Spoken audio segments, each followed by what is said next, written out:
The film begins with Driss driving his employer Philippe around Paris one night. When he gets bored of standing in traffic jams, Driss exceeds the speed limit and drives quite fast, dodging other cars and not caring about traffic. This prompts the police to chase him, and Driss bets €100 that he can outrun them. But as he passes under a bridge, the policemen catch up with him and ambushing him from both sides. However, Driss does not look too worried and this time bets €200 that he can get them an escort. The policemen force him to leave the car and he starts to act. Then he reacts angrily and tells them that Philippe cannot move and he wanted to take him to the hospital. The officers find proof of this when they find the wheelchair in the back of the car. As they approach Philippe, they see that he's convulsions, which is also an act. Since it's an emergency, the police officers forgive Driss's speeding and offer to accompany him on his way to the hospital. When they arrive at their destination, he smokes with Philippe. Once the policemen are gone, Driss promises to take care of it and drives them away before the hospital staff can find them. This friendship began many months ago. Philippe and his assistant Magali are interviewing to find a new caretaker for him. But it's not going so well because all the applicants have very standard or awkward answers to their interview questions. But they're suddenly surprised when Driss rushes in. He ignores the fact that it's not his turn yet because he just wants some papers signed saying they won't hire him so he can get unemployment benefits. He's blunt and a little rude and even hits on Magali. But Philippe finds him amusing and asks him to come back the next day to pick up the signed papers. Driss goes back to his house in a modest neighborhood and tries to take a bath while his little siblings bother him, but he makes it just in time. Thanks to his sister Mina, who's a bit older and more responsible than the others, he manages to finish in time while waiting for his mother to arrive. He looks through the window and sees his brother Adama getting out of a suspicious car. When the boy enters the apartment, he says only that he was at school and leaves after taking his bag, which further convinces Driss that he's up to something. In the evening, his mother comes and he gifts him a Faberge egg which he had stolen and tells her he was on vacation when she asks him about it. She's not pleased to see him, though, because he's been gone for 6 months and never called, and now he shows up out of nowhere as if her apartment were a hotel. Fed up with his lies and having to take care of her children, she kicks him out and asks him not to come back. Driss spends the night having a cigarette and some snacks in the neighborhood. The next day, Driss goes back to Philippe's house to pick up his papers. He's met by the housekeeper, Yvonne, who shows him around the house and tells him about Philippe's daily routine. She also shows him the room he'd get for himself, with its own bathroom. Driss can't help but stare at the bathtub before being dragged to Philippe, who offers the signed sheet of paper, but also a job opportunity. Driss accepts the 1-month trial and Philippe tells him he bets he won't. Last 2 weeks after bringing his things to his room, Driss is being taught how to take care of. He's supposed to learn how to stimulate his legs, how to put him in a wheelchair, how to help him shower and change his clothes. Things get messy when Driss finds out. He's told to put high stockings on him and even clean his butt after Philippe goes to the bathroom. But no matter how much he complains and says he doesn't want to do these tasks, he ends up accepting them as part of his job. Later that evening, while having a snack on the roof, he's interrupted by Philippe's daughter Alyssa and her boyfriend Bastien, who are looking for a private place to make out, and he kicks them out after they refuse to share his space. Driss quickly gets used to the daily routine with Philippe, even if he makes some mistakes at first. For example, he learns to put the phone in Philippe's hand instead of holding it to his ear, or to forget the baby monitor while bathing.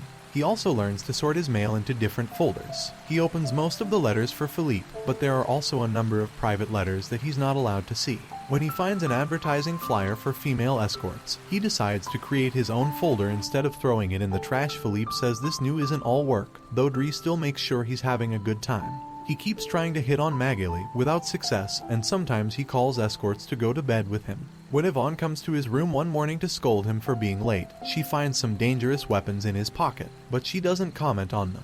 Driss's job today is to drive Philippe around, but he refuses to put him in the back of a van as if he were cargo. Instead, he takes him in one of the fancy cars that don't get used much. Philippe, who at first thinks this is inappropriate and that they should be pragmatic, is soon excited by the idea of a faster, less boring ride. Although Aeon is still against it, when they try to leave the building, a neighbor parks in front of their entrance, ignoring the sign on the door that says they're here. Driss wastes no time and goes after the man, grabbing him by the front of his shirt and threatening him until he drives the car away. Philippe is impressed with his actions, but Yvonne disapproves of the pair again and goes to a museum where Philippe wants to buy a piece of artwork that Driss doesn't think is valuable because it's just a red blood stain on canvas. Afterwards, Philippe meets with a relative who tells him that everyone has been worried about Driss since he could be violent. He also found out that he's a criminal record, but Philippe doesn't care. He appreciates Driss because he doesn't feel sorry for him and doesn't mind fooling around with him after another failed attempt to hit on Magali. Driss eats dinner with Yvonne in the kitchen and listens as Philippe dictates a letter to Magali, claiming it's a private conversation. Yvonne turns off the baby monitor and explains to him what's going on. Philippe has a pen pals relationship with a woman named Eleanor. These are the letters he wouldn't let Driss open, but he's never met Eleanor in person. Their relationship is purely epistolar. Speaking of love, Driss teases Yvonne about her looks. The gardener gives her all the time before bed. He's trying to sleep when he hears strange noises coming from the baby monitor. Philippe has breathing problems and can't ignore him even if he tries. Driss goes to his room and helps him through the attack with soothing words and a wet cloth to wipe his face with. Philippe eventually falls asleep, but wakes up again shortly after, saying he needs air. This time, Driss doesn't hesitate. He puts Philippe in the wheelchair, covers him with blankets, and takes him for a walk. It is the first time in a long time that Philippe has seen Paris at night, and now he is much more relaxed. He explains to Driss that the medicine has a limited effect and that sometimes he has phantom pains when they see some girls passing by. Philippe also confesses, because of his situation, he is not able to conquer a woman, but he still enjoys having his ears massaged because they are sensitive zones. When the phantom pain threatens to appear again, Driss shares one of his joints with Philippe, who is skeptical at first but eventually takes a liking to it. Afterwards, they go to a restaurant where they joke around while eating together and Philippe decides to share more of his story. He met his wife when they were students, and shortly after their wedding she had 5 miscarriages and was diagnosed with an incurable disease. It was during this time that they adopted Alyssa. Philippe has always loved competitions, extreme sports, and speed, and gave a pair of gliders as a gift. During a paragliding flight, he crashed in bad weather and broke a vertebrae, although he still believes that his real handicap is not the chair, but living without his wife after a joke. Also, Philippe remembers the date and realizes that he passed his 1-month trial period. So now he is officially hired, but first he has to return the Faberge egg that he had stolen because it was a gift from his wife. She wanted to give him one every year, and he has exactly 25 that fit her time. The next day, Driss talks to Mina as she leaves the school. She is a little offended because he does not answer her messages, but only asks her to look for the egg. She also tells him about some police officers who called their house. Later, he visits Adama, who confesses to him that he was found with 30 grams on him.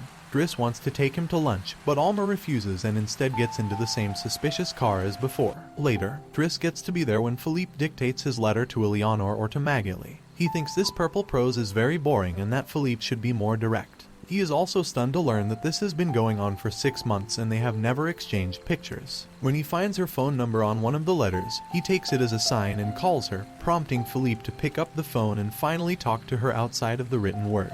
Their conversation goes very well. From now on, Philippe talks to her constantly on the phone, even just before going to the opera, where Driss laughs and makes fun of the costume. The next day, Driss persuades Philippe to exchange pictures with Eleanor and chooses one that shows him in a wheelchair afterward. He's painting. Alyssa bursts into his room to ask him for cigarettes and makes fun of him for trying to be artistic, which makes him angry. He throws it away before going to Philippe, who is about to ask Yvonne to exchange the selected picture for one of him in which he is not a quadriplegic. She hides the picture in the escort folder before Driss bursts in, complaining about Alyssa and telling Philippe he needs to discipline her a little. Yvonne agrees. Philippe agrees to talk to her, but he's mostly surprised when Driss lets it slip that he's been painting.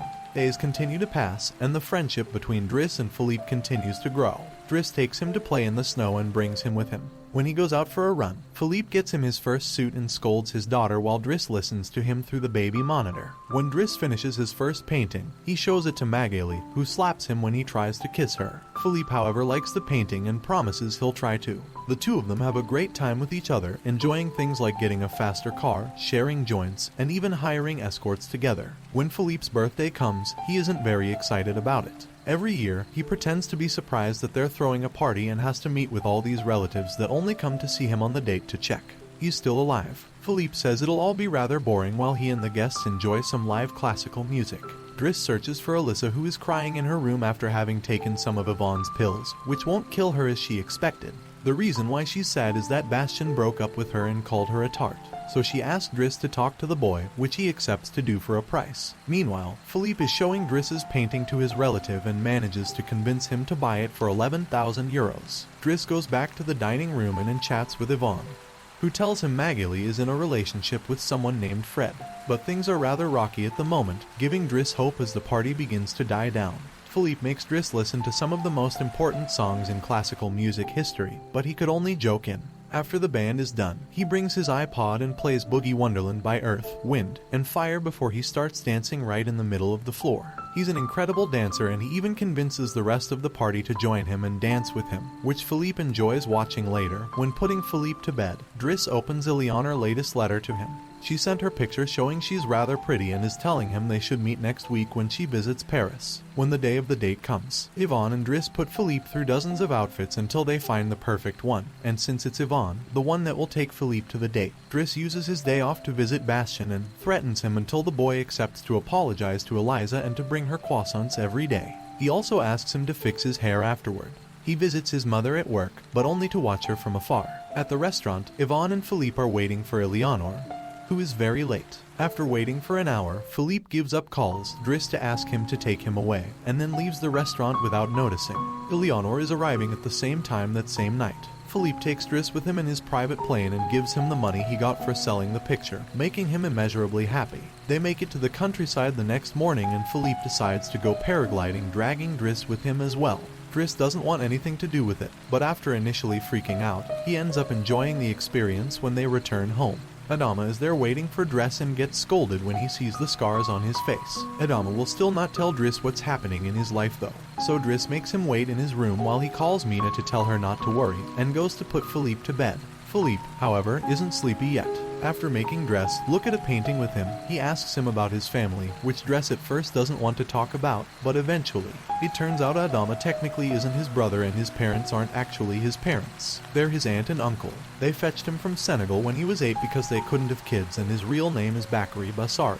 But because other kids had that name, they called him Interest, and that became Driss. One day his aunt miraculously was able to conceive, and after his uncle died, there were other men and more kids as well. In the same way Driss had talked to him about Alyssa, Philippe points out that Adama needs discipline, so he fires Driss so he can be there with his family because he can't spend his whole life taking care of an old man. The next morning, after Bastien has brought his daily croissant while wearing a better hairdo, Driss packs his bags and gets ready to go. Magali comes to say her goodbyes, and when Driss tries to hit on her one last time, Magali introduces him to his significant other, Fred, which is short for Frederic. Turns out Magali isn't interested in men, and Driss gives up on the spot. On his way out of the house, he gives the baby monitor back to Yvonne and teases her for having lied to him about Magali just to mess with him. In return, she gives him the escort file he had started, and he's disappointed to find the picture he had chosen is hidden there. Driss throws away the file, but he keeps the photo for himself. Once outside, he finds a car once again blocking the entrance, so he asked him to move away even if he doesn't work there anymore when, and Adam calls him out for it.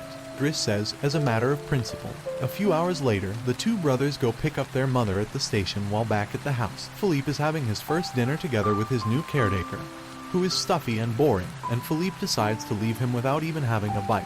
Since Yvonne is out on a date with the gardener, nobody is there to scold him for it.